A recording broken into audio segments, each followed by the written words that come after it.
सगळ्या अविद्येमध्ये आकांत होऊ लागला. जसा रामाचा रथ निघाला माई बापानो माई, तशी अविद्येमध्ये सगळे लोक निघाले रामासोबत. एकही अविद्येमध्ये थांबायला तयार नाही. सगळेच धावू लागले रथामाग. एक दिवस झाला, दिवस माळवला तरी लोक अविद्येमध्ये रामाच्या पाठीमाग, रथाच्या पाठीमाग पळू लागले. पहा रामावर प्रेम करणारे किती लोक असतील. आखी अविद्या रामाच्या पाठीमाग लंगडे, पांगळे, आंधळे, भैरे, तरुण, वृद्ध एकही अविद्येमध्ये थांबायला तयार नाही. सगळे रथाच्या पाठीमाग पळू लागले. दिवस माळाचा टाइम झाला. सुमंतजीला आवाज दिला रामजीनं, राम हे प्रधानजी रथ थांबव.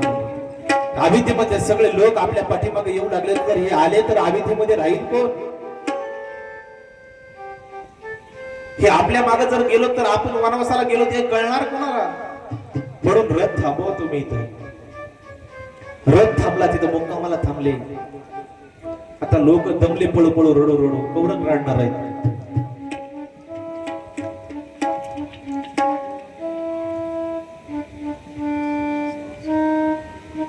कवडं रडत माणूस, रडू रडू दमले सगळे. आणि रामजी झोपले. लक्ष्मण भैया, सीतामैया, सुमंत प्रधानजी, सगळे लोक गाढ झोपेमध्ये झोपले. माई बापानो ऐका. तेवढ्यामध्ये रामजी उठले. भर 12च्या टाइमला कलमा करू नका म्हणले. सीतामाईला उठवलं, लक्ष्मण दादाला उठवलं आणि सुमंत प्रधानजीला उठवलं. रथ झोपला गेला आणि म्हणले रथ अविद्येच्या दिशेने काढायचा, पुन्हा दुसऱ्या मार्गाने इकडे अविद्येच्या बाहेर काढायचा. रथ अविद्येच्या वाटानं माघारी आणला आणि दुसऱ्या वाटानं प्रभू रामचंद्र निघून गेले. सकाळ झाली. बाई बापानं लोक उठले आणि लोक म्हणले रामजी गेले म्हणले कुठेतरी. पाहिलं तर अविद्येकडे रथाचे चाक होते म्हणून लोक अविद्येकडे माघारी गेले म्हणले. बरं झालं रामजी वापस आले.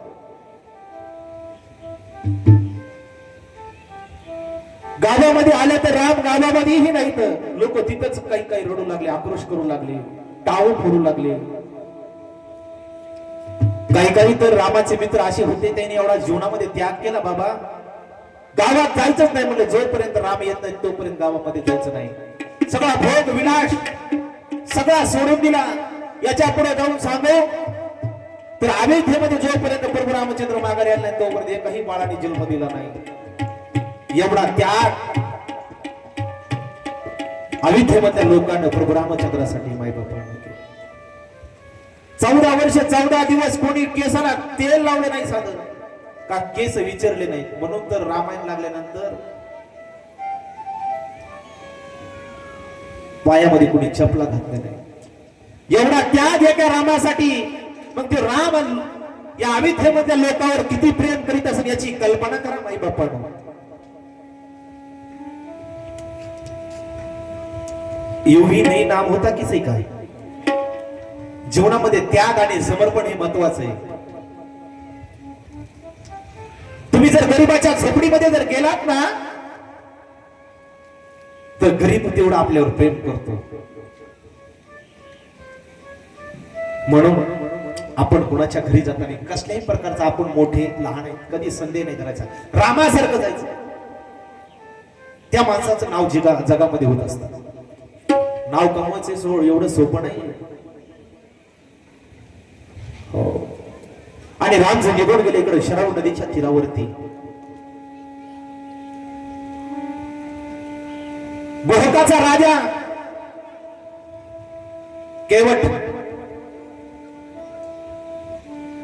केवटाने पाहिलं राम आले नाही. केवटजीने नमस्कार घातला. प्रभू रामचंद्राला नमस्कार घातला. लक्ष्मण दादा, सुमंत प्रधान, सीतामाई, देवा आज माझ्या घरी हो आज वनवासाला चाललोय मी म्हणून आलोय. पहिला राम एका गरीबाच्या झोपडीमध्ये मुक्कामासाठी राहिला. तो गरीब माणूस म्हणजे केवट. बाबा माझ्या नगरीमध्ये चला. रामाने सांगितलं मी वनवासात आहे, मी तुझ्या नगरीमध्ये नाही येऊ शकत. 14 वर्ष 14 दिवस कुणाच्या गावात जाणार नाही, कुणाचं अन्न खाणार नाही, कुणाचं पाणीही पिणार नाही, असा माझा वनवासाचा नियम आहे. म्हणून गोहक तुझ्या मी गावामध्ये येऊ शकत नाही, पण तुझ्या आखाड्यावरती थांबू शकतोय. गोहक नाव चालवायचा शरव नदीच्या तीरावरती आणि 2 पैसे येऊन आपला उदरनिर्वाह भागायचा. गोहकाचा राजा एक रातभर एका वडाच्या झाडाखाली गवताचं आसन तयार केलं. त्या गवताच्या आसनावरती प्रभू रामजी पोहळलेले आणि इकडे अयोध्येमध्ये राजा दशरथ दुःखाच्या सागरामध्ये बुडालेला आहे. आपली सगळी वृत्ती राम नावाकडे गेलेली आहे. डोळ्यामध्ये राम साठवला, रोम रोमामध्ये राम राम साठवला आणि राम राम राम म्हणून राजा दशरथाने आपला देह चैतन्यामध्ये विलीन केला. माय बापानो हे अविद्या सोडून राजा दशरथ निघून गेला, राम रूपामध्ये विलीन झाला. नेत्र झाकून घेतले, रोमा रोमामध्ये राम केलं आणि आपला देह धरणीवरती ठेवून राजा दशरथ आपल्या माहेराला निघून गेला. माय बाप आधीच तर राम निघून गेले आणि त्याच्यामध्ये दशरथ मृत्युमुखी पडला. एवढे लोक दुःखी झाले. आता अंतिम संस्कार कुणी करायचा याची पंचायत त्या ठिकाणी मायबापांना पडली. राम कोण्या दिशेने गेले हे कोणाला मिळलं नाही. आता करायचं काय? मग वशिष्ठ ऋषी जाबली ऋषी यांनी विचार केला की हा भरत मामाच्या गावाला आहे आणि भरताला आणण्यापर्यंत राजा दशरथाचा देह तेलाच्या कढईमध्ये ठेवू म्हणले आणि तेलाच्या कढईमध्ये राजा दशरथाचा देह त्या ठिकाणी ठेवला. माई बापा आणि सुमंत प्रधानजीला आज्ञा केली म्हणले भरताला काही सांगायचं नाही इथपर्यंत येऊस तर माझी शपथ आहे तुला. वशिष्ठ ऋषीने सांगितलं आनंदामध्ये जायचं. ज्या वेळेस भरत भैया आपल्या मामाच्या गावाला झोपलेले होते, रात्री स्वप्न पडलं पहाडच्या टायमाला की आमच्या 14 जणांपैकी कोणीतरी एक ज्येष्ठ माणूस, आमच्या 5 जणांपैकी कोणीतरी एक माणूस गेलेला आहे. भरत जागा झाला, मामा मला दुष्ट स्वप्न पडलेलं आहे, अविद्येवर अवकाळा पसरलेली आहे, माझ्या स्वप्नामध्ये पडलंय. असं दोघांचं बोलणं चालू आहे. भरताला स्वप्न पडलेलं तेवढ्यामध्ये अविद्येवर रथ आलेला आहे सुमंत प्रधानजींचा. भरताच्या डोळ्यातून अश्रू येतात. स्वप्नामध्ये काहीतरी विचलित घडलेलं आहे. सुमंत प्रधानजी आले आणि भरताच्या गळ्यावर लागले आणि भरताला आलिंगन दिले. भरता तुला तात्काळ आता अयोध्येला निघायचंय. सांगा ना मामा काय झालंय? प्रधानजी काय झालंय? सुमंत प्रधान एकही शब्द बोलायला तयार नाही, फक्त डोळ्यातून अश्रू वाहतात, काही बोलायला तयार नाही. अश्रू शिवाय माझ्याकडे आता सांगायला काहीच नाहीये. रथामध्ये भरत शत्रुघ्न बसले. जसा जसा रथ जवळ येऊ लागला माई बाप, तसं तसं आम्ही थेवर धुकं पसरलेलं होतं. धुकं जसं हिवाळ्यामध्ये धुकं पसरतं का, तसं धुकं पसरलेलं होतं. आणि हे भरताने पाहिलं, भरत लांबरच मोठ्याने टाळं फोडू लागला. आमच्यापैकी कोणीतरी एक जण गेलाय, तेव्हा हे धुकं पसरलेलं आहे. मोठा एखादा माणूस गेला ना तर धुकं पसरत असत. जसं जसं राजवाड्याजवळ आलं तसं तसं तसं ज्या महालामध्ये राजा दशरथाचा देह तेलामध्ये होता, त्या महालामध्ये सुमंत प्रधानजीने रथ आणला. पाहिला हा बरला फोडला फक्ताने, छाती बदलून बदलून घेऊ लागला, डोकं फोडू लागला. बाबा निघून गेला, मी मामाच्या गावाला गेलो आणि तिकडेच रमलो. मी किती अभागी आहे.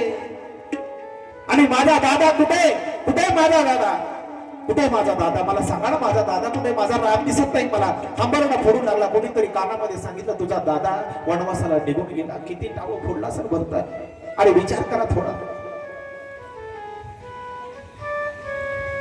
माझा दादा कुठे, कुणी पाठवलं माझा दादा वनवासाला, सांगा ना कुणीतरी, सांगा ना मला लेकराला, ह्या सांगा ना कोणीतरी, अहो सांगा ना काका. तुझ्याच आईनं पाठवला वनवासाला, तेव्हा आईला मारण्यासाठी धावला भरत स्वतःच्या. हे बंधू प्रेम आहे माय बाप्पांनो.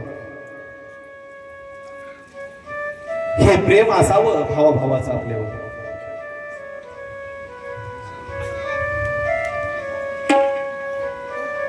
आपल्या माईवर मारण्यासाठी भरत धावला का, तर माझ्या दादाला वनवासाला पाठवलं. आणि हिच्यामुळे तर माझा बाप निघून गेला, माझा भाऊ निघून गेला. हिला ठेवण्यामध्ये अर्थच उरलेला आहे काय, हा भरताची उद्योग. तेव्हा वचिष्ठ ऋषीने सांगितलं, भरता आवर, तुझी आई आहे ती. स्त्री हत्याचं पातक देवाला देखील चुकलं नाही. हो, म्हणून स्त्री हत्या करू नये. कर्माने कोणाला सोडलं नाही. कर्मे राम वनवासा, भोगते ना घडे संचित वाचवणे. म्हणून भोग आपल्याला घडू द्यायचा नाही आहे. आता एकच काम कर, नाही ऋषीवर मी ऐकत नाही, माझी शपथ आहे तुला, तुझी आणि रामाची गाठ भेट घालून देतो, तुझ्या बापाला अग्नी टाकते. तेव्हा भरत तयार झाला. बाबा ठीक आहे.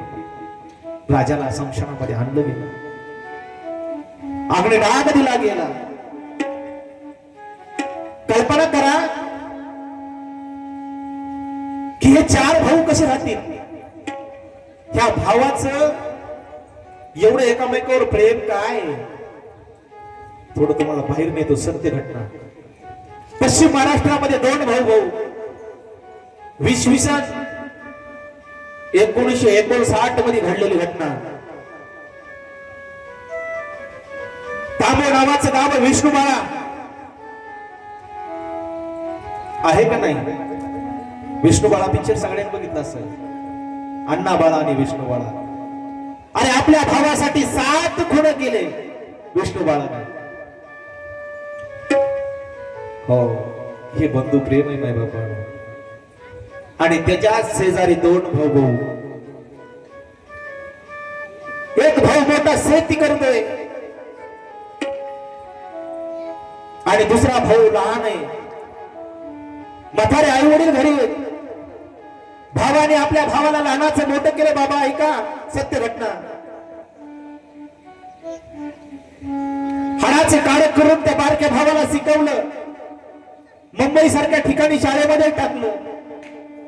आणि तो भाऊ बॅरिस्टर झाला. कलेक्टर म्हणायचं, पहिल्या भाषेमध्ये तुम्ही बॅरिस्टर म्हणायचं. तो भाऊ कलेक्टर झाला. आणि त्या भावाचं लग्न मोठ्या भावाने एका थाटामाटामध्ये लावून दिलं. एका मोठ्या घरची सून त्याला आणली. या सुखी संसाराला कुठेतरी डाग लागला गेला.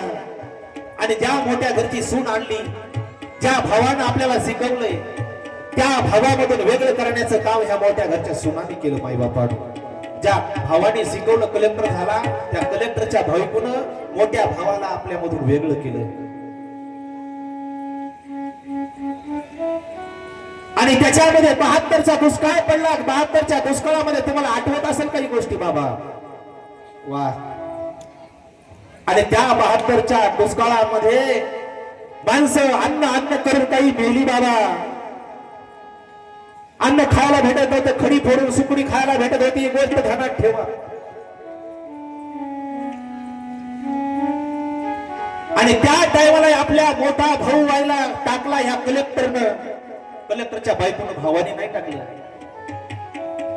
2 वर्ष रानामध्ये पिकं पिकली नाही, ह्याच्या घरी जेवारी ठेवायला जागा नाही या कलेक्टरच्या. पण मोठ्या भावाच्या घरी अन्नाचा कणही नाही, हे ध्यानात ठेवा. ही गोष्टीला अंडरलाईन करा.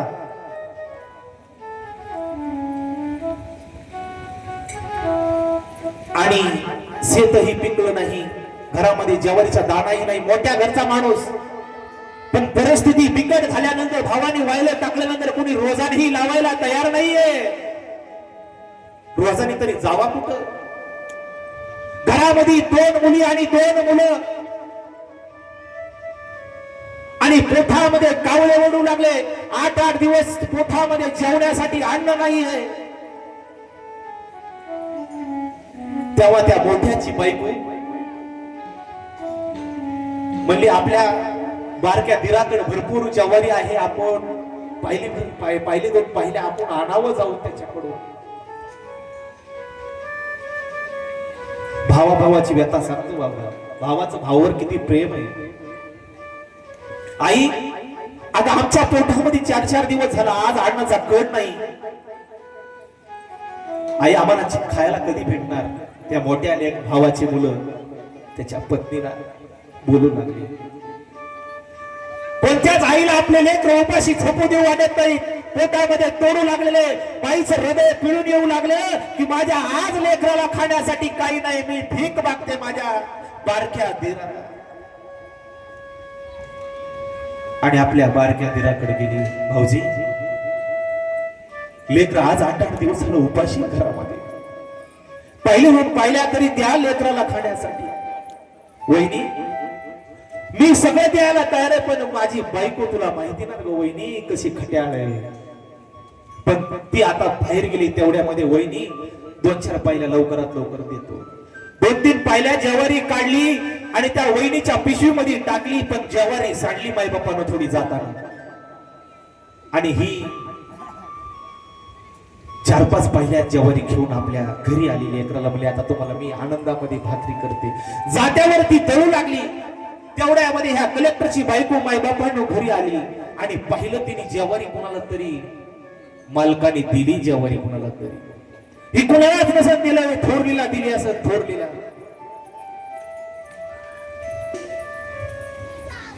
हे तिने पाहिलं आणि लगेच आपल्या मोठ्या जाऊबाईकडे धावत आली. आणि मोठी जाऊबाई दात्यावर दळत होती. माई बापानं आपल्या लेकराला आता आनंदात येते, आपल्या लेकराला 2 घास पोटामध्ये जाणार आहेत आता, हे विचार करते.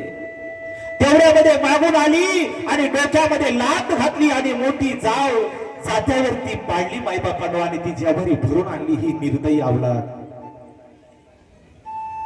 तेव्हा तिच्या पतीने बघितलं, आपल्या बायकोला लात मारली बारक्या भाऊजाईने. ज्याच्यासाठी एवढ्या खस्ता खाल्ल्या त्याची बायको आपल्या बायकोला मारती. या जगण्यामध्ये अर्थ काय आहे? म्हातारही तिथं बसलेलं होतं.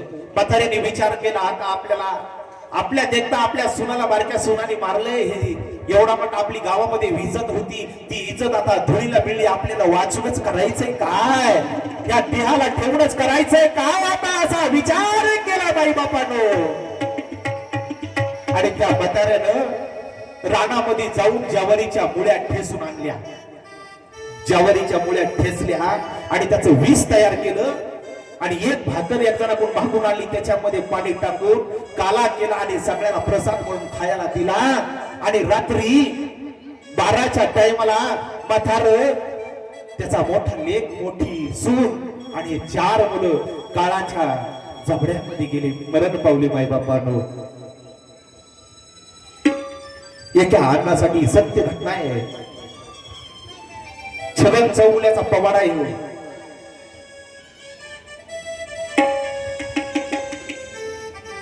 हे 7 जण मरून पडले. दुसऱ्या दिवसाचा सकाळ झाली आणि सूर्य उगाला. 10 वाजता टाइम झाला तरी हे कलेक्टर म्हणतोय, आपला दादा घराच्या बाहेर काय येईना. घराच्या बाहेर काय येईना आणि गेला दादा. अरे घर उघडणं 10 वाजल्या दादा.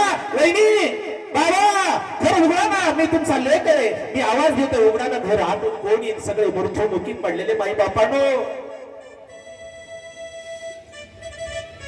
डोळ्यातून अश्रू आले आणि कडी कसे तरी उघडली, कुलूप मोडलं. आतमध्ये बघितलं तर सगळे मृत्यूच्या थारोळ्यामध्ये पडलेले. त्या कलेक्टरने विचार केला, माझा भाऊ माझ्यासाठी हाडाचे कडक केले, मला कलेक्टर केले, मीही वाचून काय करू. राखेलची कॅन आली, अख्ख्या वाड्यावर राखेल टाकले आणि स्वतःच्या अंगावर टाकलं आणि पेटून घेतलं. सगळे एका सरणामध्ये मेले. बाबा भावासाठी भाऊ जीव देणारा भाऊही गेला आणि त्या कलेक्टरच्या बायकोला म्हणला, तू एकटीच राहा. हे असा माझा लक्ष्मण दादा आपल्या भावासाठी निघून गेला वनवासाला. असे भाऊ भाऊ आपल्या असावा. म्हणून तर रामायण ऐकायचे. भावावर भाऊ किती प्रेम करतो हे सगळे उत्तर ह्या रामायणामध्ये आहे. बांध फोडताना आपण कधी विचार करीत नाही, हा आपला पाठीराखा आहे, हा आपला मोठा भाऊ आहे, हे विचार करा. अरे आपण भाऊ भाऊ एकामेकासंग काट्या कुराडी घेतो, हे जरा विसरा. हे रामायण ऐका आणि या रामायणामधून आदर्श घ्या आणि या सुखी जीवनामध्ये आदर्श घडवा की आम्ही भाई भाई आहोत. नका वाजवतोय.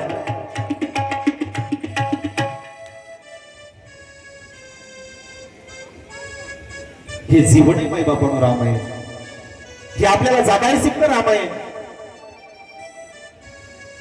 हो, म्हणून तुम्ही देखील आपल्या जाऊबाईला कुणाला हात जोडून विनंती सांगतो, या कथेमधून काही घेऊन जाऊ नका. तुम्ही देव देव नका करू. मी सांगणार नाही. तुम्ही महादेवाला जा,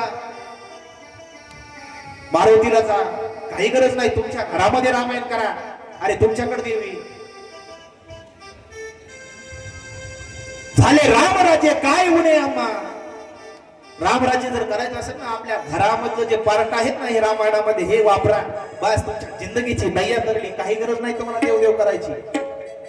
आणि जर कोणी म्हणलं का असं वागत असताना देवदेव करायला लागेल तर त्याला माझ्याकडे आणा, बघू आपण. हो,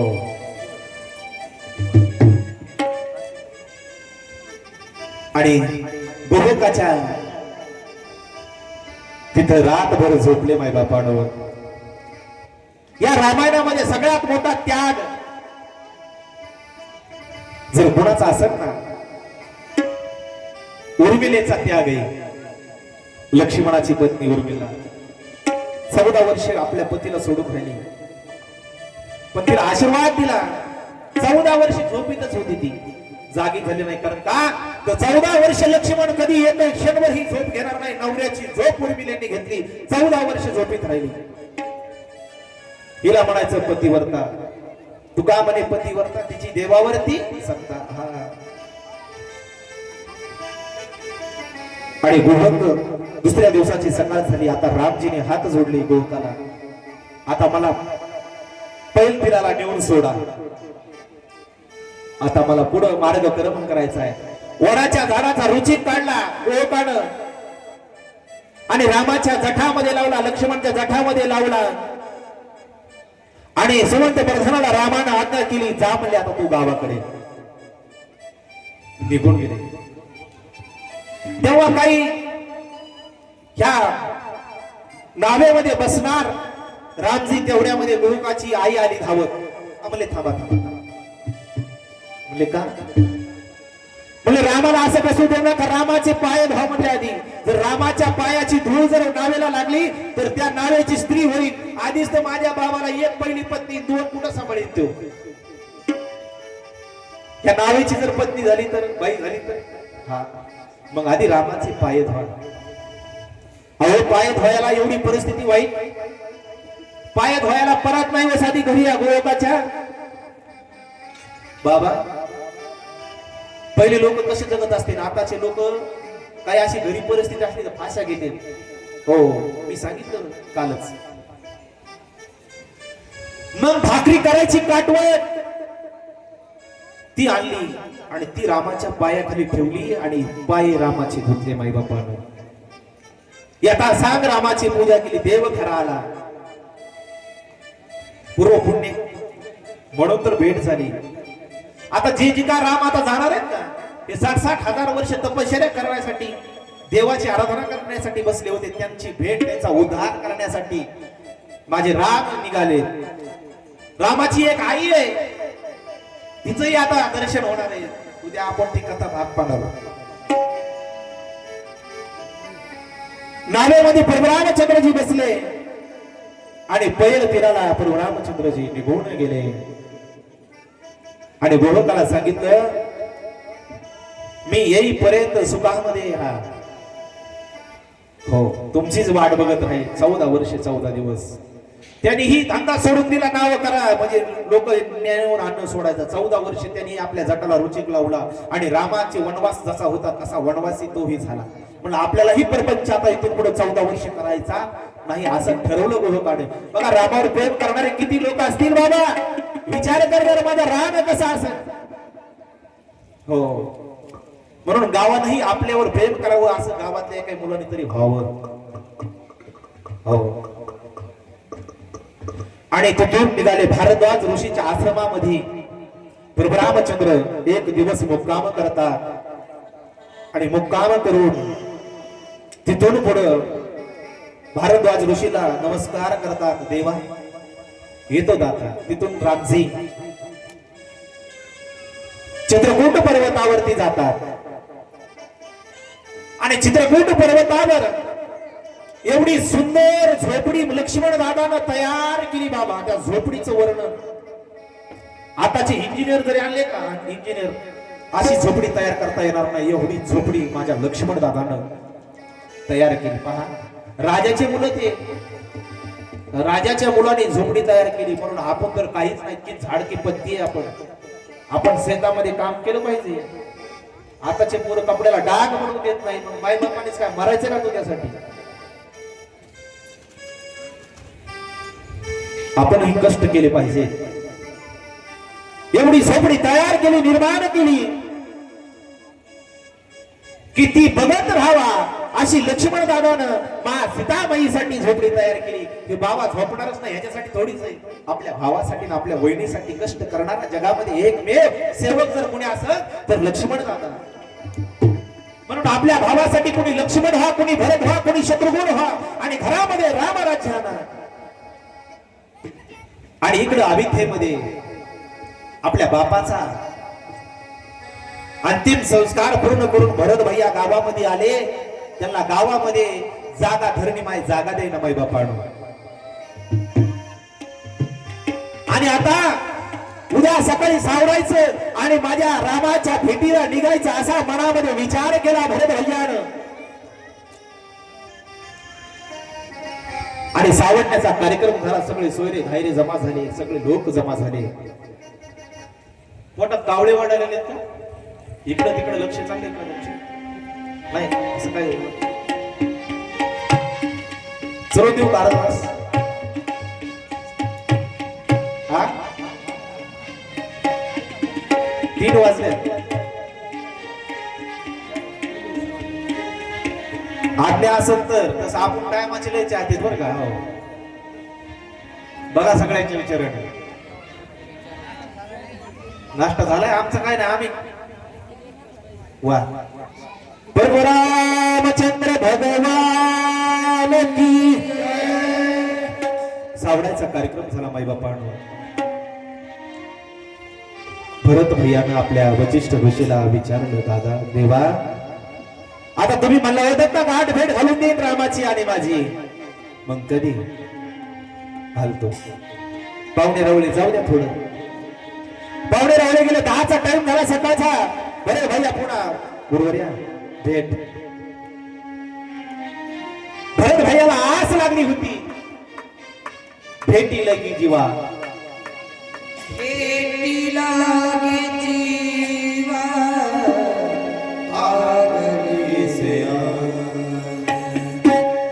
भेटी लागे जीवा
भेटी लागी जीवा लागली से आस लागलेली होती भेटीची.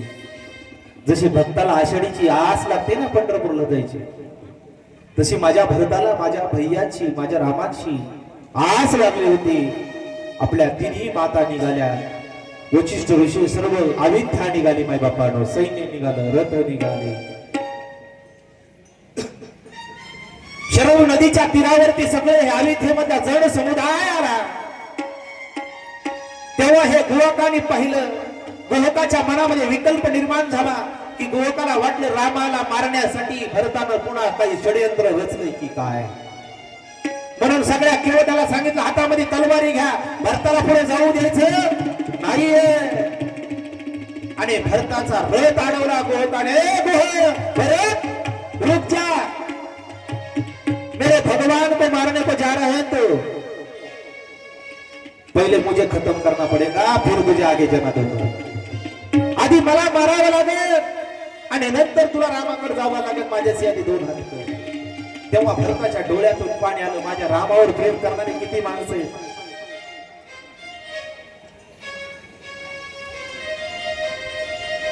भरत धावत आला आणि केवटाच्या पायात पडला. मला केवटजी मी रामाला मारण्यासाठी नाही तर रामाला गावाकडे अविद्येकडे घेऊन जाण्यासाठी आलो मी. आधीच तर मला ताप झालाय आणि त्याच्यामध्ये तुम्ही असं का बोलू लागला. तेव्हा म्हणले ठीक आहे. मग सगळ्या अविद्येमध्ये लोकांना आपल्या नौकेमध्ये पहिलं तीराला गोवकानं नेऊन सोडलं. माई बापानो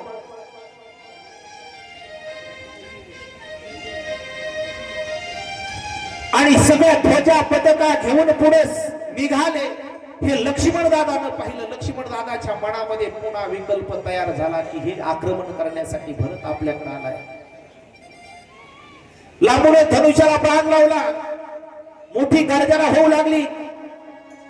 रामही म्हणले लक्ष्मणाने धनुष्याला बाण लावलाय, काय वेळ काही नाही, आपण बघा.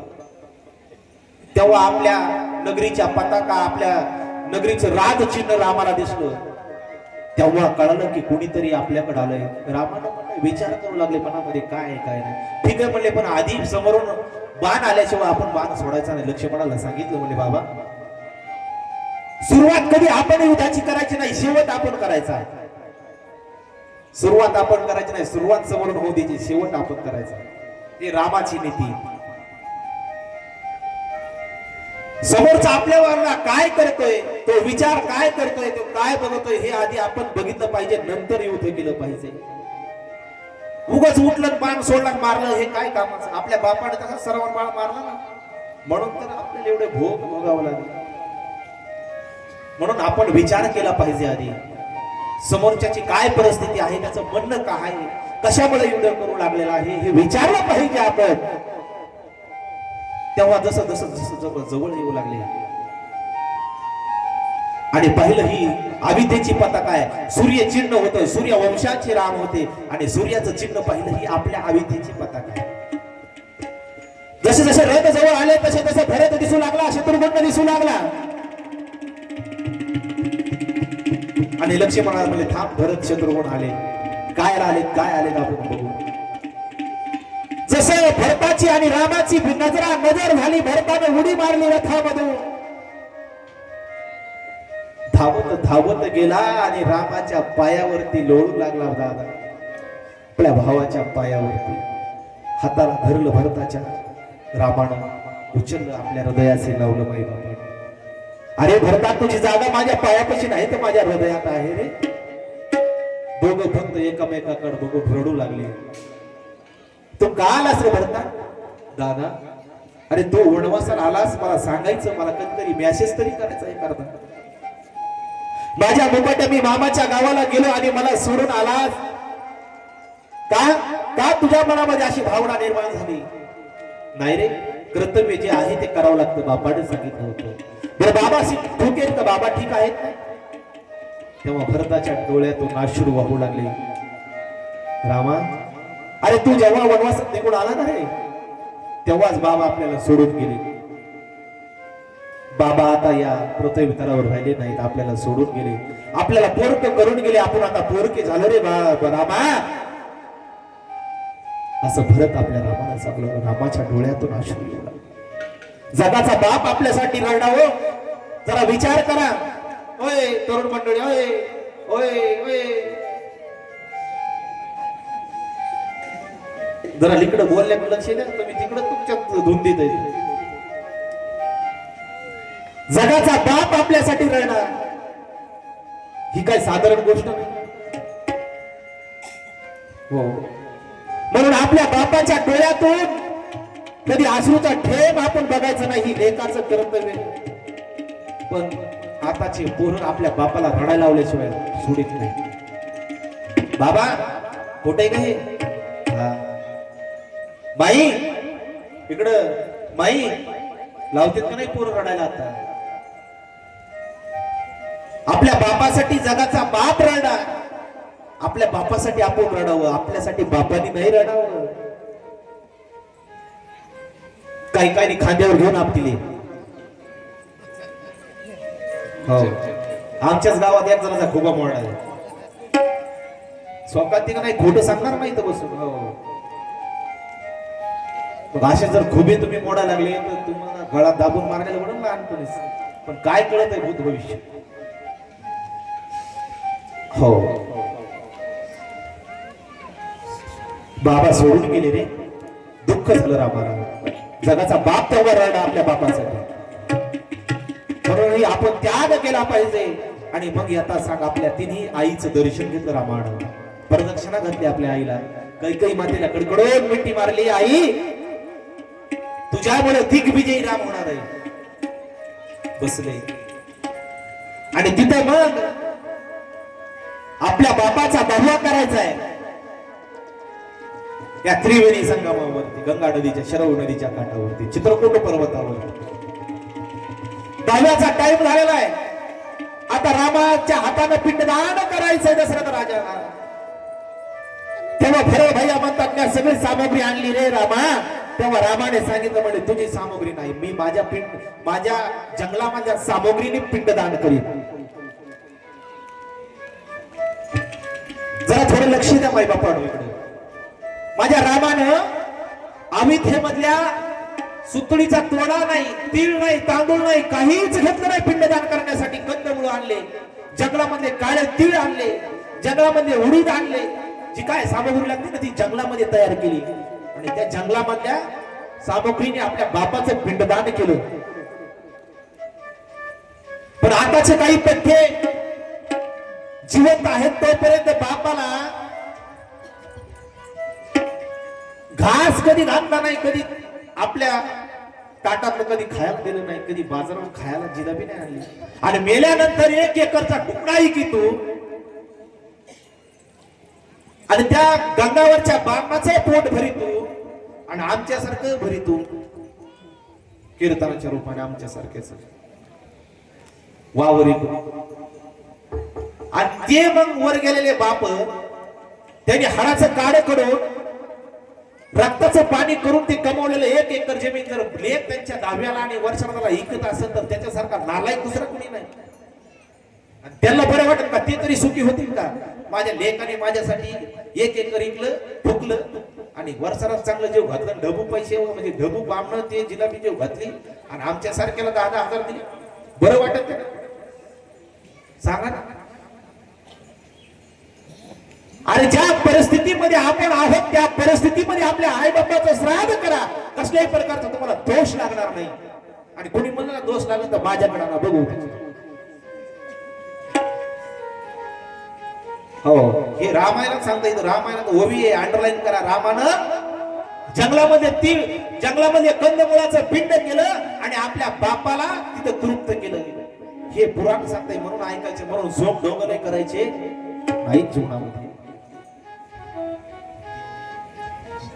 गंगा पूजन म्हणजे आपलं दहाव्याचा कार्यक्रम राजा दशरथाचा यथासांग पार पाडला. पिंडदान चारी भावानं केलं. आता म्हणले राम म्हणले निघा, आता म्हणले कौरव थांबतं म्हणले आम्हाला पुढं जायचं. आता आमच्या बी पोटामध्ये आता कावळे वाढायला चला अर्धा तास आपला बी.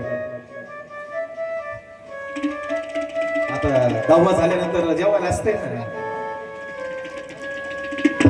गंगा नदीच्या काठावरती. हो. आणि तेव्हा मग भरत म्हणतो मी आता माघारी जाऊ शकत नाही, मी तुला नेणार रामा गावाकडे. हट्टाला पेटला भरत आणि रामही म्हणले मीही गावाकडे येऊ शकत नाही. दोघही आडून बसले. ते तिकडे जायला तयार नाही, ह्यो इकडे जायला तयार नाही. मग आता करायचं काय? दोघा हट्टाला पेटल्यानंतर मध्यस्थी करावं लागते. हे वाल्मिक ऋषीला कळालं. वाल्मिक ऋषी म्हणले दोघही एकाच पिंडात जर हे हट्टाला पेटले तर माझं रामायण सगळे पाण्यामध्ये जाईल. आणि एवढं लिहिलेलं मग ह्याच्यावर वागण कोण? बोलीला वाल्मिक तैसेची वागेल. मग म्हणले आता मला गेल्याशिवाय पर्याय नाही रामाकडे आणि भरताकडे. आणि तिथं रामाचं दर्शन घेण्यासाठी वाल्मिक ऋषी आले. आणि वाल्मिक ऋषीने जगाच्या मालकाला नमस्कार घातला. म्हणले रामा येडाय का? म्हणले तू हट्टाला पेटला आहे. भरता तू येडाय का? म्हणले हट्टाला पेटला. अरे उन्हाळ्यामध्ये आपण कधी जमिनीवर फुकून देतो वाळलं गवत. धरणी माय कधी आपल्याला रागवते का? मला पोळायला लागलं. तसं रामा तुझा अंतःकरण आहे आणि तू भरतावर काय रागवतो? जा म्हणतो आयडिया. भरत म्हणला बघा ना दादा माझा ऐकत नाही, माझ्या संग वापस येत नाही. येईल म्हणले काही टेन्शन घेऊ नको, राम येईल म्हणे तुझ्यासोबत. म्हणे कसं? शरीराने नाही पण तुझी आस्था आहे ना रामाच्या पायावरती. रामाच्या पायाच्या खडावा तुला देऊ शकतोय म्हणे मी. वाल्मिक ऋषीने सांगितलं तू खडावा घे, त्या राजगादीवर ठेव आणि त्या खडावाकडे राम रूप बघून म्हणून ऐक. गादीवरती त्या रामाच्या पादुका ठेवायच्या आणि त्या पादुकाची सेवा तो करायची. त्याच्यामध्ये राम आहे असं ठरवायचं. असं वाल्मिक ऋषीने कोणाला सांगितलं? भरताला सांगितलं समजून. आणि तेव्हापासून अणवणी पायामध्ये राम वनवासाला. मग भरतानं वाल्मिक ऋषीचं ऐकलं, रामानं वाल्मिक ऋषीचं ऐकलं. पण भरत म्हणला मी राज्य कारभार करणार नाहीये. शत्रुघ्न राज्य कारभार करेल. मी नंदीग्रामाच्या ठिकाणी एक झोपडी करीन आणि जसा माझा राम वनवासामध्ये आहे तसा मीही 14 वर्ष 14 दिवस वनवासात राहील. 15व्या दिवशी जर माझा राम मला भेटायला नाही आला तर हा देह ठेवणार नाही असा पण भरतानं केला. बघा बंधू प्रेम किती आहे हे ध्यानात ठेवा माय बापानो. वारंवार मी तेच सांगतोय. आणि भरत अभिथेला आपल्या रामाचं दर्शन घेऊन निघाला आणि गावाकडे आला. पादुका ठेवल्या आणि शत्रुघ्नाला सांगितलं म्हणले गोर गरीब दोबळे यांच्यावर सगळ्यावर माया कर, रागवू नको. तू लक्ष्मणासारखा रागवित माणूस आहेस, एकदम सेवा कर. मी नंदीग्रामाच्या ठिकाणी राहतो. मी 14 वर्ष 14 दिवस अयोध्येमध्ये तोंडही बघणार नाही. हा भरताचा त्याग आणि इकडे उर्मिलेचा त्याग. हे त्याग करणारे सगळे पार्ट मायबापांना आपल्या ध्यानामध्ये ठेवा. झालेली कथा ग्रामदैवत बजरंगबली. तुम्ही श्रुत्य मायबाप साऊंड सिस्टीम आले, माझे सगळे सहकारी. सिस्टम ही गोड आहे. गोड सिस्टम साठी एकदा जोरदार टाळ्या आणि ह्या गोड माणसासाठी एकदा जोरदार टाळ्या लागल्या. होता ना आवाज? धन्यवाद तुम्हाला देवा, तेवढे धन्यवाद. कमी काही कथेमध्ये मायबापानं जर चुकला असेल तर तुमचंच लेकरू माफ करा. आणि जे चांगलं आहे ना ते घेऊन जा. मी पोट तिडकीने का बोलतो? कारण आपल्या माणसावर आपल्या माणसाला आपणच बोलायचं असते. काही चुकलं असेल तर माफ करा. जे चांगलं आहे ते रामायणासारखं वागायचा प्रयत्न करा. तुमच्या जीवनाची नय्या तरल्याशिवाय आणि तुमची दखल प्रभू रामचंद्र घेतल्याशिवाय राहणार नाही. एवढं बोलतो आणि थांबतो. सगळ्यांनी आरतीचं ताट आणलं असेल तर आरती करण्यासाठी सगळ्यांनी उभं राहायचं.